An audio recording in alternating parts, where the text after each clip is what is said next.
Sejam muito bem-vindos e muito bem-vindas a mais essa aula do canal do Ciência e Brisa. Se não me engano, a aula de número 11, vinculada ao curso de modelagem numérica da turbulência, ou, se você preferir, seria a aula número 3, vinculada a esse mini curso de OpenFOAM que acontece dentro desse curso maior de modelagem numérica da turbulência. A aula de hoje ela começa já com o terminal aberto, né? E agora a gente chega numa fase do curso bem legal em que a gente sai das lousas e a gente vai para o mundo dos terminais Linux. Eba! Estou inclusive hoje com a minha camisa "Cadê o bug?", porque essa é uma frase muito frequente assim quando eu estou interagindo com os meus alunos, né? Os alunos que eu oriento em iniciação científica, mestrado, doutorado. A gente que trabalha assim com pesquisa, né, usando simulação computacional e que programa mesmo os códigos e que, né, faz as coisas do zero, assim, a gente está sempre se perguntando cadê o bug, né? Então essa aqui é uma frase comum no meu dia a dia. Fato é que estamos aqui com um terminal, inclusive um terminal já dentro do bash do OpenFOAM, então a gente está num terminal interno do OpenFOAM, né? Você pode ver aqui pela própria pasta, a gente estava brincando na última aula com esse caso, né, do rompimento da barragem, então eu estou tipo, dentro da pasta do Daembreak, né, que está na pasta run do terminal interno do OpenFOAM. Inclusive, eu queria até aproveitar assim esse início de aula, no qual a gente vai brincar um pouquinho dentro desse caso Daembreak, para mostrar um pouco mais para vocês sobre essas pastas meio que padrão já que vem com o OpenFOAM, para as quais existem alguns atalhos no terminal interno do OpenFOAM e que vão ser muito úteis para a gente. Então na última aula a gente viu a pasta tut, né? O atalho tut, perdão, que vai para a pasta dos tutoriais do OpenFOAM. Então estamos aqui nos tutoriais. Se a gente dá um ls para listar aqui as pastas internas, então já navegamos nessa pasta de tutoriais. A gente também na última aula, na penúltima aula, descobrimos a pasta run, que vai para os casos que estamos rodando nesse momento. Então na pasta run eu tenho esses casos que eu estava brincando. Na última aula a gente importou a pasta Daembreak dos tutoriais, se não me engano estava na pasta de multiphase aqui, né? É interessante você ver, vamos aqui voltar para a pasta tut, que a forma que você vai organizando ali as informações, primeiro ela começa por um tipo de física, então multiphase, escoamento multifásico, a ls. Aí depois tem as pastas alguma coisa FOAM, que são os solvers do OpenFOAM, né? Então aqui a gente tem Cavitating FOAM, tem Compressible Inter DYM FOAM, Interfoam, tem um monte de solver aqui dentro que vão resolver problemas de escoamento multifásicos. O Interfoam, que a gente estava brincando, né, ele era um solver mais focado nesse traqueamento, né, tipo, de uma interface entre dois fluidos immiscíveis. Usa inclusive um esquema numérico chamado Volume of Fluid, que é uma técnica específica para isso. Aqui dentro do Interfoam, você tem tipos, né, de versões do Interfoam para diferentes tipos de regimes de escoamento. Então, se é um escoamento laminar, você vai usar uma versão do Interfoam. Se é um escoamento, você vai usar a modelagem da turbulência usando simulação de grandes escalas, LESS, você vai na pasta LESS. Se é Reynolds Average, Navier-Stokes na pasta RAS e por aí vai. Então, aqui a gente pegou a pasta lâmina. Dentro da pasta lâmina tem diferentes tipos de casos, de cenários, né? Ascensão capilar, rompimento de barragem, barragem com obstáculo, uma caixa que oscila. Aí você poderia pesquisar na internet que casos são esses que vão ser resolvidos com a versão laminar do solver Interfoam, que usa esse esquema Volume of Fluid para resolver problemas de escoamentos multifásicos que você encontrou na pasta dos tutoriais. Então isso dá uma noção assim, né, de que mundo é esse mundo do OpenFOAM. E na pasta run, então, a gente estava brincando com o caso Daembreak. Vamos entrar aqui no Daembreak, que eu quero mostrar uma coisinha bem legal para vocês, tá? Então ls, beleza. Eu sempre vou entrando e dando ls, é como se eu entro numa pasta e quero ver o que tem nela ali, né? Sei lá, eu não fico decorando assim muitos caminhos de pasta, não. Eu vou entrando e vou saindo e vou listando, é assim que eu me referencio, tá?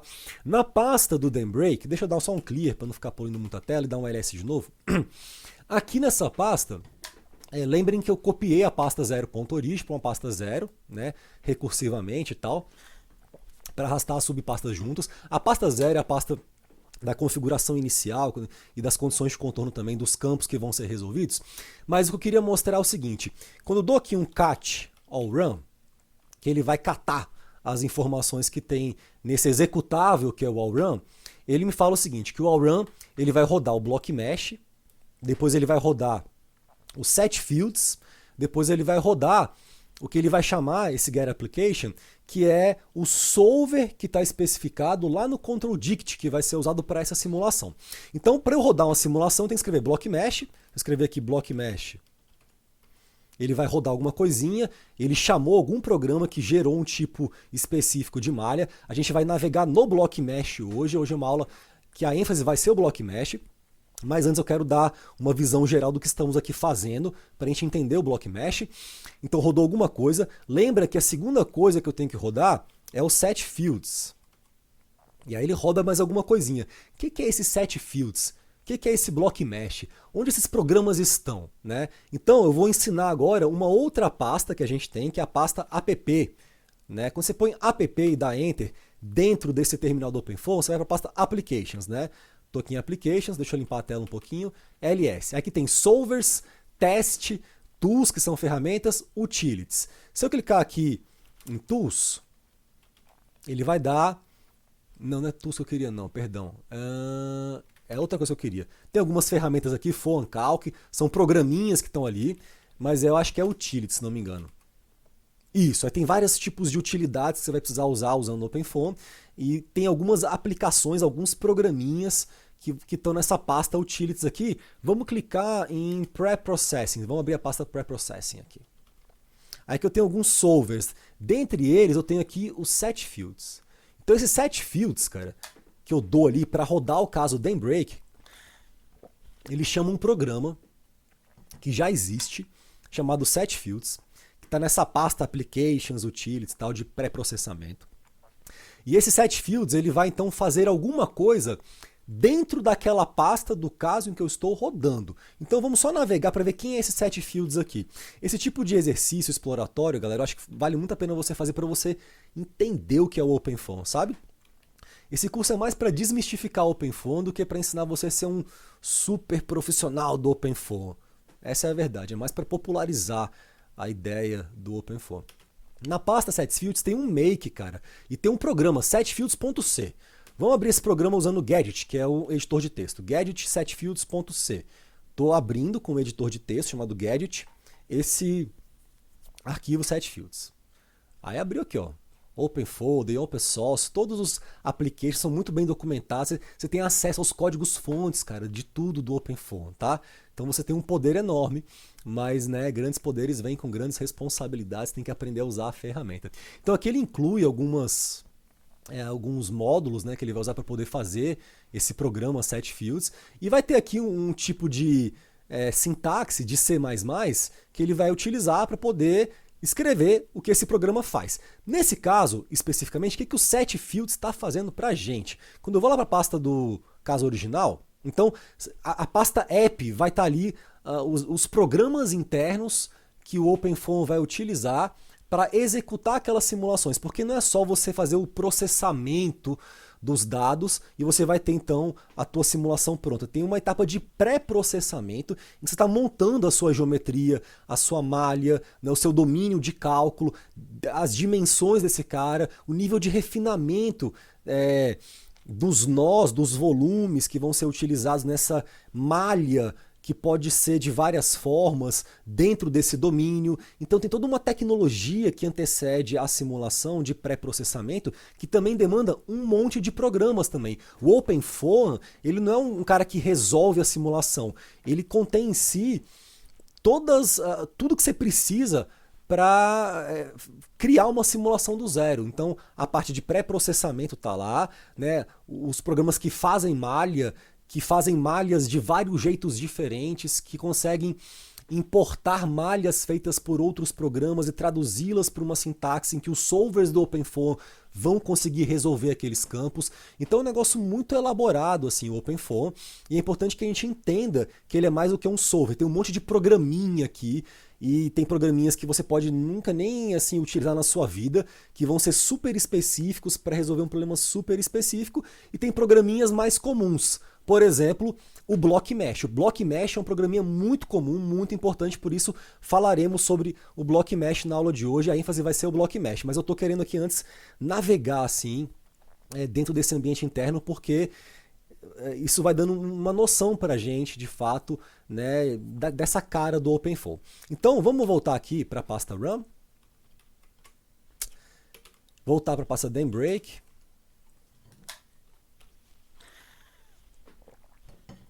Entrar aqui na pasta Daembrake.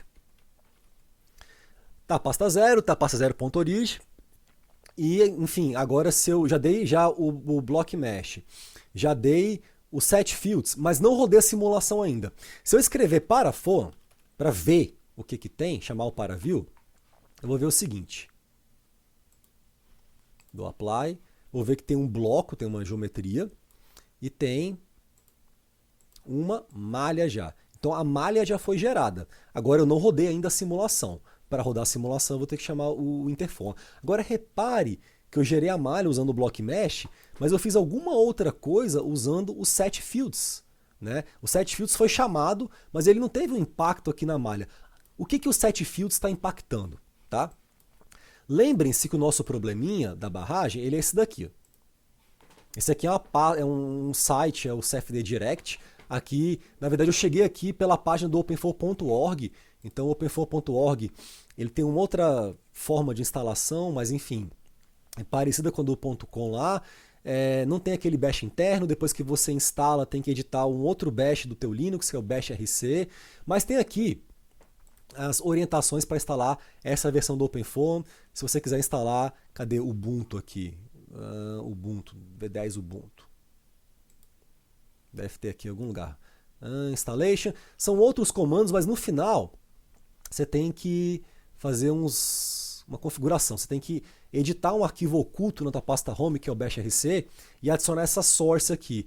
Que aí ele vai conseguir então se comunicar com um bash RC, que é um arquivo de configuração de bash do terminal do bash do OpenFlow, que está lá na pasta que ele vai instalar o OpenFlow. Então tem algumas coisinhas a mais assim, e enfim. Mas esse aqui é o openflow.org e lá tem uma parte muito boa de tutoriais, que é o User Guide, que tem vários tutoriais, dentre eles esse que a gente está brincando, que é o Breaking of a Dam, né? A ruptura da represa. Aí ele fala que usa o Volume of Fluids, enfim. E aqui repare que nesse problema, a minha malha, quando eu abro ela no paraview, tá aqui aberta, eu já fechei. Enfim, era aquela malha que você não via essa parte vermelha, essa parte branca, essa parte que diferencia o que é uma fase da outra fase. Quem vai fazer isso vai ser o set fields. Ele vai definir isso. E aí recebeu o seguinte, vamos aqui para a pasta do caso. O set fields, esse programinha, ele vai chamar um arquivo de configuração dentro da pasta system, que é o set fields dict. É o dicionário do qual onde o programa set fields vai ler o que é para fazer nesse caso específico quando ele for chamado nessa pasta. Vamos abrir o set fields dict, que é o dicionário de definição de campos. É isso daqui. É um arquivozinho pequenininho, minúsculo, tá? Ele está definindo regiões no box. Aqui ele define dimensões x, y, z para a região em que vai ficar a água. Então, se eu venho aqui nesse caso teste, tá aqui a minha coluna de água, 0,292 é a altura dela. E ela tem 0,1461. Essas informações, elas estão aqui, ó. 0,1461, 0,292. Então, aqui vão estar as dimensões nas quais aquele fluido, que é de uma fase diferente do fluido azul, vai estar contido inicialmente, a partir do qual ele vai descarregar. Se eu voltar para cá, para a pasta Run, que eu estava, original. Aí eu vou sair da pasta System, CD dois pontos, estou na pasta do caso já, vou dar um Clear e vou dar o Interform para rodar a simulação. E aí ele vai rodar a simulação, aí ele vai chamar o Interform, vai calcular como que, vai colocar o campo de velocidade usando o Volume of Fluid, né, para ver como é que esse cara vai desmoronar e tal. Depois, em algum momento mais para frente, a gente vai entrar um pouco nos solvers. Né? A gente vai ver onde no solver vai estar ele montando a equação diferencial que ele vai resolver, né, para cada variável do problema. Então tá aqui rodando coisa pra caramba, rodou. Vem aqui no ParaView.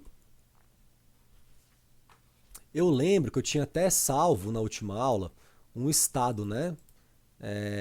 Aqui, ó, File, deixa eu load state, configuração atual desse cara. Pronto, tinha essa configuração. Deixa eu voltar aqui para o começo para a gente ver o que a gente simulou então, né? Barragem rompeu, chacoalhou pra caramba. Esse campo que está balançando aqui é porque eu coloquei bem... Às vezes eu aponto para a tela e esqueço que tem um mouse. Bem nessa interface aqui eu tinha colocado tipo uma linha para pegar os valores dessa variável que mede a concentração de água e do outro fluido em cada ponto do domínio, enfim. E que é a responsável por fazer esse tracking, né? Então é isso que ele simulou. Agora, vamos fazer o seguinte. Vamos sair do ParaView. Vamos voltar aqui, lá no Set Fields. Tá todo mundo aqui já, beleza. Vamos mudar aquele arquivo Set Fields, cd, system, gadget, Set Fields, dict. Então, em vez de 0292, vamos pegar o caso teste aqui referencial. Depois a gente vai ver como é que a gente montou essa malha usando o Block Mesh, tá? E vamos ver as dimensões, 0,584. Eu vou pegar essa coluna de água e vou levar lá para cima. Então eu vou vir aqui no Set Fields Dict, 0,584. Beleza? Salvar. Fechei aqui. Voltei para a pasta original, vou sair da pasta System. O Block Mesh já foi gerado. Beleza. Vou chamar o Set Fields de novo então. Mudou alguma coisa. Agora eu vou rodar o Interphone de novo. Ele está rodando essa nova configuração. A gente vai ver se na animação aquela coluna de água foi lá para cima. Ou seja, olha como a gente está se comunicando com o OpenFOAM. A filosofia é você aprender que esses programas eles recorrem a dicionários de instruções que vão dizer para eles o que eles têm que fazer. E tem uma linguagem de comunicação entre o programa e esse dicionário. Você vai editar dicionários. O Control Dict, o Set Fields Dict, o Block Mesh Dict, que vai ser um dicionário importante para qualquer tipo de problema que você vai ter que resolver. Então, a edição de dicionários e o entendimento desses programas que se comunicam com esses dicionários é uma coisa muito importante na filosofia do OpenFOAM. Aqui, então, agora eu vou abrir o que a gente rodou agora para ver se ele mudou essa coluna de água de lugar e tal. Vou dar um Apply. Até o campo de pressão aqui meio que já mudou, né? Campo de pressão, campo de velocidade inicial, enfim. Mas eu quero ver o campo dessa variável alpha water. Ó, já está lá em cima já. Eu estou com algum probleminha que ele não está começando do zero, mas do 0.05 do time. Ele não está lendo. Minha pasta 0 não está aparecendo aqui. Alguma coisa de configuração assim que eu não estou a fim de gastar tempo agora para resolver não. A gente vai começar a ver a partir de 0,05 segundos de simulação. Play. Então agora tem muito mais água aí, né? Batendo e tal. Olha que boniteza, cara. Esse vórticezinho girando aqui, ó, dentro. Bonito demais, né? Então é isso. A gente já aprendeu que tem esses dicionários que a gente pode editar. Agora, o dicionário que eu queria realmente mostrar para vocês, que é o dicionário importante da aula de hoje, deixa eu só ver quanto tempo que eu estou aqui falando já, que eu estou agora querendo meio que controlar um pouquinho o tempo das minhas aulas, para não ficar um negócio muito longo e cansativo para mim e para vocês. Mas tem tempo ainda, maravilha. O mais importante que eu queria mostrar realmente na aula de hoje é o Block Mesh. O Block Mesh é um programinha que vai ler esse dicionário que é o Block Mesh Dict, que está na pasta System também. Então tem aqui um Block Mesh Dict na pasta System. Vamos então ler o Block Mesh Dict. Dicionário de bloco em malha. Esse cara tem uma estrutura no qual ele vai pôr aqui um fator de escala no começo, 0,146. E aqui ele vai pôr as posições de uma série de vértices. Depois ele vai identificar quais desses vértices pertencem a quais blocos. Eu vou explicar tudo direitinho, vou mostrar figurinha, definir o que é um bloco, um vértice e tal. Tá? Mas assim, só para pegar uma estrutura básica. Depois ele tem bordas, que nesse caso não está nem preenchido, mas em alguns casos pode ser que você tenha que preencher essas bordas. E aqui ele define fronteiras dentro desse domínio. Nomes de fronteiras, a parede esquerda, o tipo de fronteira, uma parede, e as faces que você tem dessa fronteira. Então existem vértices aqui que definem uma face, no caso 8 vértices, né? estão definindo aqui uma face de uma fronteira. Depois a gente vai entender aqui o que seriam esses caras, tá? A parede esquerda, o tipo de fronteira, a parede de baixo, a atmosférica, e aí tem esse comando merge, match, pairs e acaba. Então esse aqui é o dicionário de bloco e malha. Esses numerozinhos que aparecem aqui, eles vão ser lidos pelo block mesh, que vai usar essas informações para montar a malha. Então você quer mudar a malha, esse bloco externo, nesse caso está muito claro o que é uma malha desse problema dam break. Mas em alguns outros casos, você vai ver coisas assim muito interessantes, porque a gente vai aprender outras ferramentas de fazer malha no OpenFOAM. Tem outro programinha que é fantástico, que é o SnapHex Mesh. E esse cara com o SnapHex, só para dar uma palhinha aqui, porque esse aqui eu fico empolgado, olha o tipo de coisa que esse cara faz, o SnapHex. Só para impressionar mesmo, porque essa parte aqui é legal. Eu estava brincando com um caso flange. Flange paraFOA. ParaFOA, isso. Deixa eu colocar esse cara aqui. Beleza. Então o SnapHex, ele consegue pegar uma superfície de uma flange. Aqui está bem pixelizada, mas tem uma forma de você aplicar um comando nele que ela vai ficar macinha assim. Então aqui eu tenho inclusive dois instantes, né? A malha inicial é a malha um pouco mais refinada. Isso a gente vai abordar usando o SnapHex na próxima aula. Então você pode pegar um arquivo STL, um desenho que você fez assim, num programa de CAD qualquer. E com o SnapHex você consegue montar um bloco de malha usando o block mesh. E assim como um grande escultor da antiguidade pegaria um bloco de mármore, um martelo e uma pazinha e uma ferramenta talhando ali para definir um formato, o SnapHex vai fazendo isso com block mesh a partir de um STL que você deu para ele, e ele ainda monta a malha desse cara. Então isso aqui é uma malha de uma flange, né, tridimensional, em que eu vou mostrar para vocês como é que a gente fez isso daqui, como que foi feito usando o SnapHex, que é um dos programinhas de fazer malha do OpenFOAM. Então vejam que o OpenFOAM ele é um universo, véio. Então saindo aqui, isso aqui era só para dar um gostinho, isso aqui ainda vai ser abordado. Estamos ainda no block mesh, vamos voltar para a pasta que eu estava lá, que é a pasta Run, para o caso dam break, aqui, e vou dar um gadget system block mesh dict, pronto. Vou abrir aqui o block mesh de novo. Aqui estamos, aqui temos então que pegar esse cara e estudar. Vamos fazer uma leitura primeiro do que significa essa escala aqui. Reparem que as dimensões que estão aqui nesses vértices, elas não batem, nenhuma delas vai bater com essas que estão nesse caso aqui, ó. Até vou chupar a tela aqui do lado uma da outra. Deixa eu pegar só, beleza.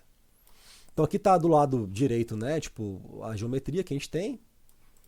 E aqui do lado esquerdo a gente está com o block mesh e está lendo lado a lado, tá? O que realmente importa. E tem uma escala aqui 0,146 e tem vértices 2, 2.16. Você não vai achar nenhum desses números do que estão aqui na figura da direita nessa indexação de vértices do block mesh dict na esquerda. Agora, vamos pegar aqui uma calculadora.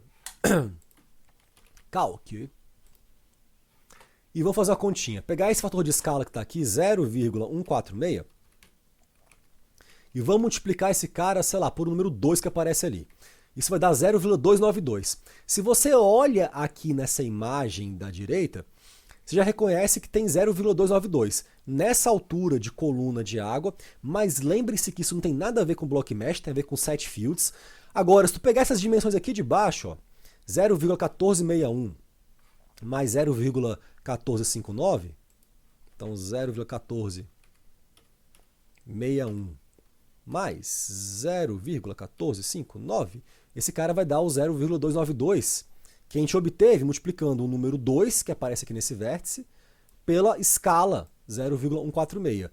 Então, essa posição desse segundo vértice vai ser uma posição que vai estar com coordenada 0, 0 em algum eixo e coordenada 0,292 em um outro eixo. Já adianto, então, que vão ser as coordenadas x, y, z desse pontinho aqui onde está a setinha do meu mouse. Então, esses pontinhos têm que aparecer aqui no block mesh dict.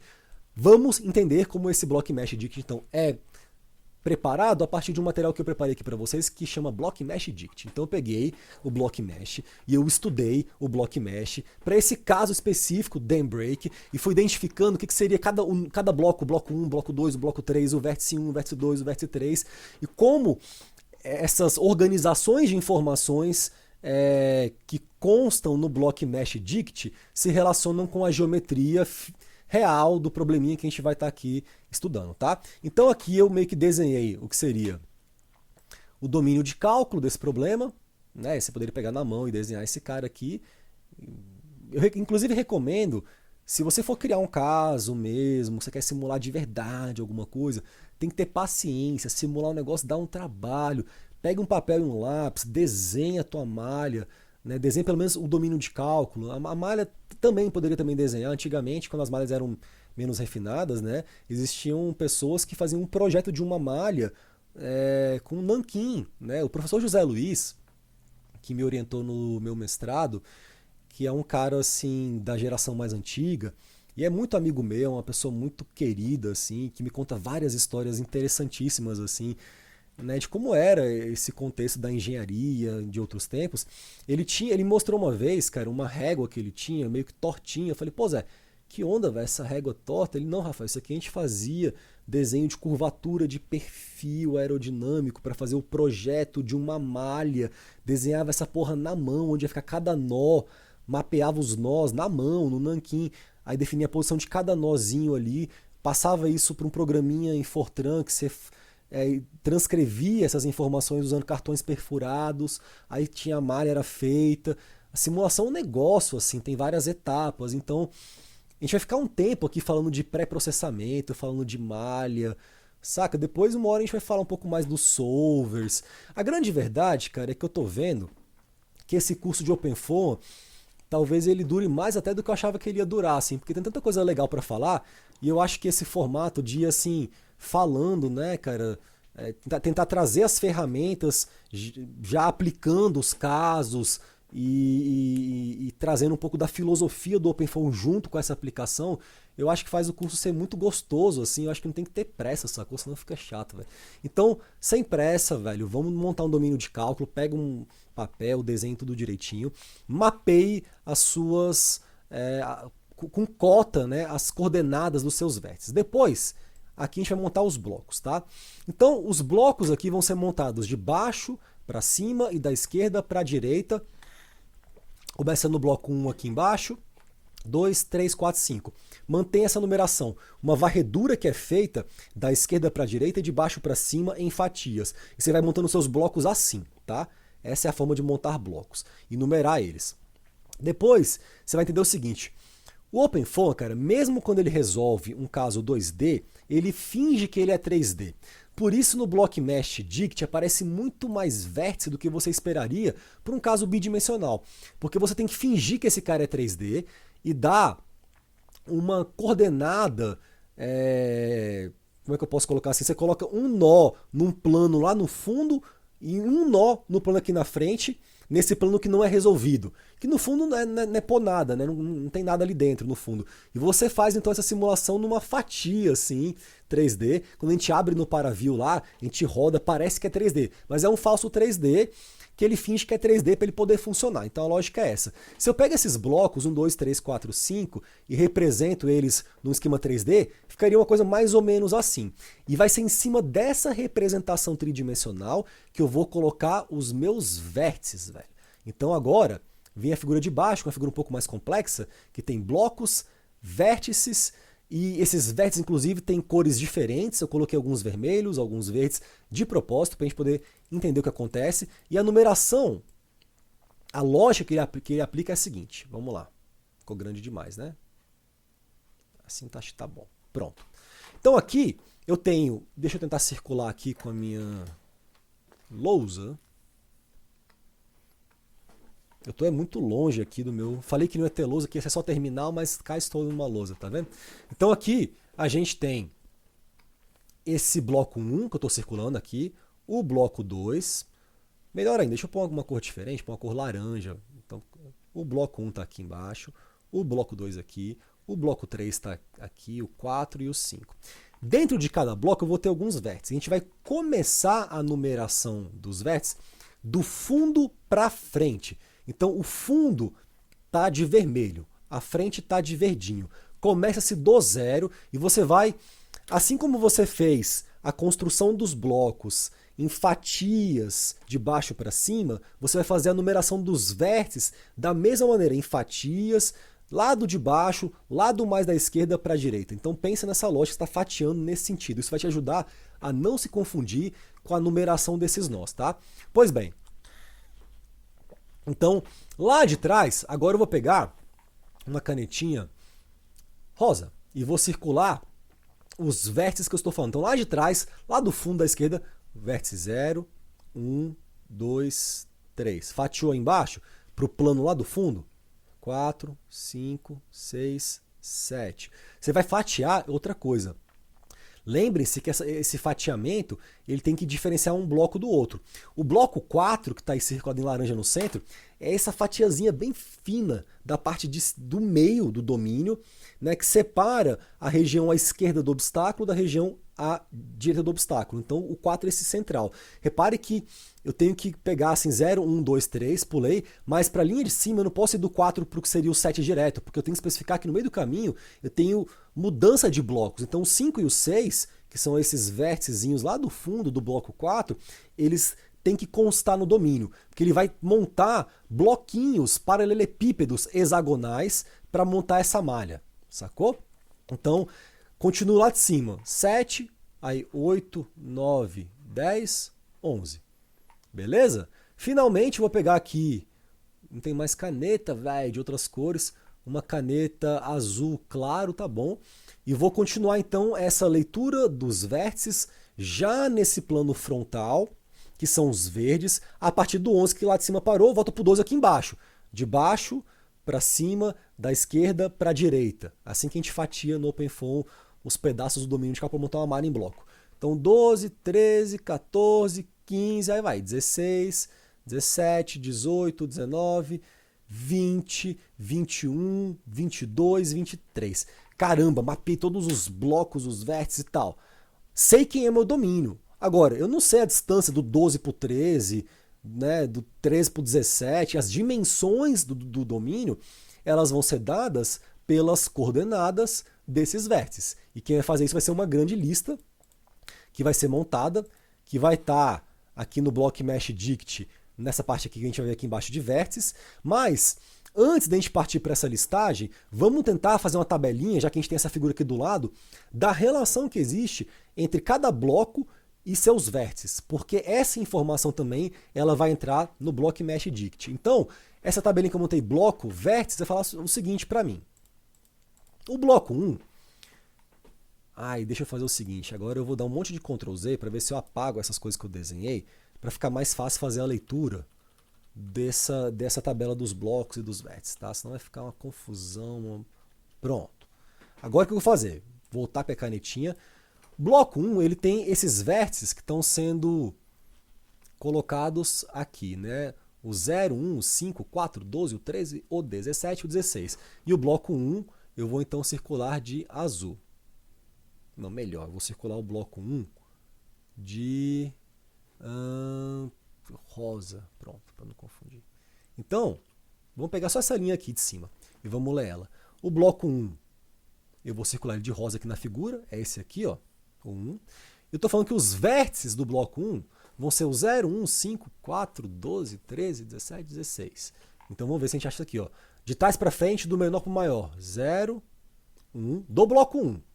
Aí 5, 4, bloco 1 esse de baixo. Vem para frente. Aí continua. Lá de baixo, 12, 13, 17, perdão, não, 17 e 16, né? Isso. Perfeito. Essa é a ordem, tá? Interessante. 0, 1, 5, 4. Depois aqui eu fiz uma outra ordem. 12, 13, 17, 16. Tá. Até a ordem que eu estou escolhendo essa numeração, ela tem uma lógica, tem um sentido que eu vou explicar aqui, tá? Essa aula é uma aula de Block Mesh. A gente vai entrar com calma nisso daqui, tá? Porque isso é muito importante. E eu tive uma dificuldade grande de entender isso. Eu tive que fazer vários desenhos. Então, na verdade, esse material nem foi assim uma lousa que eu preparei para vocês do Sense Brisa, que são muito especiais. Também acabou virando, e vocês de fato são muito especiais. Eu adoro a comunidade do Ciência e Brisa é uma comunidade que me acolhe e que me dá vários feedbacks positivos. Eu gosto muito mesmo assim de gravar vídeo pro canal e eu tenho um sentimento de muito carinho assim pelas pessoas que me assistem. Mas na verdade, eu fiz esse material foi pensando em mim, porque eu estava confuso. E eu não estava entendendo muito bem essas numerações, então eu comecei a fazer alguns desenhos, eu mesmo aqui. Eu tenho uma lousa, um negócio desse, né? E tenho caneta. Então eu fui fazendo alguns desenhozinhos para me situar. E eu gosto de fazer as coisas bem organizadinhas e tal, porque eu entendo melhor, né? Eu acho que a organização, ela é uma coisa que com o tempo você percebe, cara, que se você não for uma pessoa assim organizada, isso vai te limitar muito na sua vida, assim. Você vai chegar menos longe, assim, sabe? Porque você gasta muito tempo e energia com a sua própria bagunça, assim. Eu falo isso para os meus alunos, inclusive, em prova, enfim. Mas eu não quero falar sobre isso, não. Fato é que, assim, essa característica, né, ela acabou culminando numa lousa muito bonita. Eu falei, cara, isso aqui vai virar uma aula pro canal e tal. E acabou virando e eu acho que vai ficar bem legal isso, tá? Então, vamos gastar um tempo aqui explicando todos os detalhes, né? Percebam que essa numeração 0154, ela segue um sentido. Lá no fundo, 0154, 0154. E na frente, um outro sentido, 12, 13, 17, 16, né? Depois veremos por que acontece isso. Vamos para o bloco 2, então. Massa. O bloco 2, cadê esse cara? Tá aqui embaixo, esse bloco aqui, ó. Então o 2 eu vou circular aqui. E vamos pegar agora uma canetinha laranja, vamos ler os vértices. Eu tenho aqui 2, 3, 7, 6, 14, 15, 19, 18. Então vamos ver aqui. 2, 3, 7, 6, né? Lá do fundo. 2, 3, 7, 6. Venho para frente. 14, 15, 19, 18. Maravilha. E assim a gente vai então prosseguindo, né, nessa identificação de blocos e de vértices para montar essa tabelinha que ela vai ser muito útil para a gente. A lógica aqui, depois eu vou comentar algumas coisas mais à frente, mas a gente vai ver como é que isso então é escrito no Block Mesh Dict, tá? A pergunta é essa, né? Como é que essas informações, esses desenhos, esses entendimentos, eles vão virar instruções nesse dicionário de bloco de malha do OpenFOAM para a gente poder criar as nossas malhas. Então no Block Mesh Dict a gente vai especificar as posições, né, as coordenadas x, y, z de cada vértice inicialmente, e depois a gente vai definir os vértices que estão contidos em cada bloco, definindo o número de nós e a progressão de refinamento em cada direção dentro de cada bloco. Então as informações das dimensões da malha e de quantos nós vão ter em cada direção, elas ainda não foram nem mencionadas. Elas vão ser mencionadas no Block Mesh Dict junto com essas numerações todas, tá? Então um exemplo aqui do Block Mesh Dict é esse. Os vértices, aqui eu até coloquei aqui no canto esquerdo, 0, 1, 2, 3, 4, 5, 6, 7, 8, 9, 10, 11 de vermelho e de 12 para frente de verde, para manter inclusive essa referenciação aqui. Agora deixa eu dar uns Ctrl Z para poder tirar esse tanto de poluição aqui de cima, que eu acho que então a gente fica bagunçando muita lousa. Pronto. Então eu começo daqueles vermelhos lá do fundo, depois para os verdes. Primeira coisa que eu falo então é colocar as posições desses caras. Aqui seriam as posições x, y, z para cada vértice, tá? Então x, y, z segundo esse referencial, x e y e z é essa profundidade que a gente nem vai resolver, tá? Por isso, você percebe, o que a gente faz? A gente põe um z0 para todo mundo aqui, porque é aquele plano. Depois a gente põe um 0.1, que é o plano da frente, que é só uma informação para o paraview se situar em como que ele vai montar esse falso 3D na forma de mostrar ali a coisa 3D. Então você vai pôr tipo, uma coisa pequena ali, 0,1. Esse cara aqui é meio que irrelevante, tá? Quem vai falar mesmo as posições são os dois primeiros valores desses vetorizinhos que vão definir as coordenadas de cada vértice. Então, põe os vértices, tá aqui. Tem sempre que fechar com ponto, vírgula e tal. Depois, você vai definir, aqui do lado direito, os vértices contidos em cada bloco junto com o número de nós e a progressão. Então aqui você vai pôr blocos, eu coloquei de azulzinho 1, 2, 3, 4, 5, 6, são blocos hexagonais. Aqui no começo vão ter os vértices que você vai extrair dessa tabelinha aqui, 0, 1, 5, 4, 12, 13, 17, 16, aparece aqui, ó, na definição dos vértices daquele bloco 1. 23, 8, 1 é o número de nós que você está colocando em cada direção x, y, z. Repara que em z é sempre 1, porque não tem refinamento em z, é um nole, é um plano, é um volume só.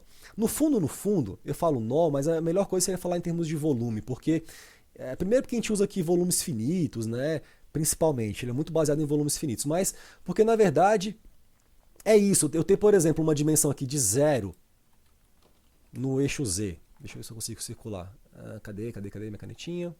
Aqui, ó, 0, e aqui 0.1, esse é o tamanhozinho desse volume, porque tem um volume só, né, no eixo z, e a informação que me diz que tem um volume só, é esse 1 que aparece aqui, ó. Cadê meu mouse? Ah, some. Esse aqui, ó. Tem só um volume na direção Z, ou seja, não tem refinamento ali. Tá, então aqui é o refinamento de malha, 23, número de nós e tal, de volumes em cada direção. Esse simple grading é porque ele pode fazer assim um tipo de progressão geométrica, que ele pode ir esticando mais os volumes conforme eles vão se distanciando de um certo vértice e indo para outro. Então, numa direção, eu posso ter uma progressão daquele refinamento, de repente, para você poder concentrar um maior efeito de refinamento bem numa parede, numa superfície, pode ser útil, mas aqui não teria. É um refinamento assim uniforme, a gente pode colocar assim, os volumes não crescem ou diminuem de tamanho numa direção, tá? Defino só o número de volumes, 23, 8 e tal. Inclusive, reparem que tem alguns que batem aqui, né? Então esse 8 aqui, ó, e esse 8 aqui que coincidem, esse 42 esse aqui também coincidem, né? Porque existem fronteiras ali que você tem que ter o mesmo número mesmo de volumes para ter uma continuidade, né? nessa confecção de malha. Então tem vários detalhezinhos que a gente tem que ficar ligado aqui, tá, galera? Finalmente, para a gente preencher o block mesh lá, dict, a gente tem que definir as faces das fronteiras do domínio de cálculo em termos dos seus vértices. Isso vai ser muito útil para você lá na frente colocar condição de contorno. Então eu vou definir assim, a parede da esquerda, quais são os vértices que compõem isso que eu estou chamando de parede da esquerda. Porque lá para frente, quando eu for ainda na parte de pré-processamento, especificar as condições de contorno, eu vou ter que me referenciar, falar, cara, eu quero que na parede da esquerda, que eu vou chamar de left wall, e que essa informação de que eu estou chamando de left wall vai estar no block mesh dict, seja de tantos graus, sei lá, de temperatura. E aí você especifica uma condição de contorno térmica para aquela parede da esquerda, por exemplo, tá? Então, aqui a gente tem parede da esquerda, direita, inferior e fronteira superior, tá? Aberta a atmosfera. A gente não tem a coisa frontal assim, né, e lateral. Como é que a gente vai então representar isso no block mesh dict? Aqui eu montei cada parede e já com os vértices e a linhazinha separando o que seria cada bloco. Então aqui de novo, isso me deu um trabalho de fazer, mas eu montei aqui para a gente tentar entender essas paredes e tem umas setinhas que giram, tem um sentido aí de numeração de vértices para definir uma face, e isso é importante, tem até uma regra aqui embaixo, enfim. Eu acho que na aula que vem a gente vai brincar com uma aplicaçãozinha, tá? Eu acho que vai ficar, eu vou ler até aqui e também não quero que fique muito grande a aula, também tem um compromisso logo, já está com tempo grande e meu compromisso já está quase começando, então eu vou só acabar de ler essa parte aqui final para a gente poder então terminar a aula de hoje, tá? Então eu vou pegar a face da esquerda e aí o comando do block mesh vai ser esse cara aqui, ó, boundary, abre parênteses, left wall, abre um colchetes, tipo, parede, ponto vírgula, faces. E aí aqui eu tenho duas linhas contendo alguns numerozinhos, tá? Cadê? Eu sempre, aqui achei. Essa, 0, 12, 16, 4, 4, 16, 28. 0, 12, 16, 4. Isso aqui define, inclusive, uma rotação nesse sentido aqui, ó, da setinha, que vai gerar pela regra da mão direita um vetorzinho que aponta para fora do domínio. Perfeito? E reparem aqui que em todos os lugares esse vetorzinho aponta para fora do domínio. Então esse sentido de numeração dos vértices de cada face pertencente a cada bloco nos contornos, nas fronteiras, tem que seguir uma lógica de numeração que gere um sentido partindo do vértice com menor valor, né, para o de maior valor, num sentido que gere, pela regra da mão direita, um vetor resultante que aponta para fora, velho. Então, 0,12,16,4 é um giro que aponta no sentido para fora, pela regra da mão direita, dessa face. Depois eu tenho 4, 16, 28. Aí vamos pegar aqui, ó, do menor, 4, 16, 28. Outro giro também, né? Nesse sentido, que pela regra da mão direita gera um vetor que aponta para fora. Então assim você vai aplicando essa lógica a cada fronteira, a fronteira da esquerda, a fronteira da direita, depois você dá um pause aqui, estude essa tela, a fronteira lá de baixo, a fronteira lá da atmosfera, e aí você acaba então de informar para o Block Mesh Dict o que importa. Você montou a sua malha de bloco, velho. Então, só frisando essa regra de numeração, que o sentido da ordem dos vértices em cada face deve ser tal que, quando usada a regra da mão direita, né, mão de direita, mas tudo bem, projeta um vetor apontando para fora do domínio. Aí, você já montou a sua malha, você já falou as coordenadas de cada nó, quais são os blocos que compõem cada região do seu domínio, quantos nós você tem em cada direção, né, desses pedaços de blocos para poder colocar ali volumes, o nível de refinamento, quais são as faces de fronteiras, e aí você montou as informações. Essas informações que estão aqui, atmosphere, right wall, left wall, lower wall, essas mesmas faces com esses nomes vão ter que ser usadas lá nos arquivos que vão montar a configuração a condição inicial e as condições de contorno da pasta 0. Então entenda essa relação que existe entre esses dicionários, blocos, arquivos e programinhas. Na aula que vem eu vou dar então um exemplo de aplicação de um problema de MHD, em que a gente vai alterar aqui, né, usando o Block Mesh, é bem legal. Só pra gente dar também uma revisada no Block Mesh, que ele é muito importante. E aí a gente depois vai começar a falar de outras ferramentas de malha, como o Snap Hacks, em que a gente vai pegar, por exemplo, como eu falei, e partir de um STL que eu posso desenhar e montar uma malha a partir dele, pegar essa malha, levar para um solver do OpenFOAM e mandar ele resolver isso, por exemplo, tá? Então é isso, galera, gratidão pela companhia de hoje. Tenho que correr agora para o meu próximo compromisso, que é uma reunião com alguns alunos. E a gente se vê na próxima aula do canal do Ciência e Brisa.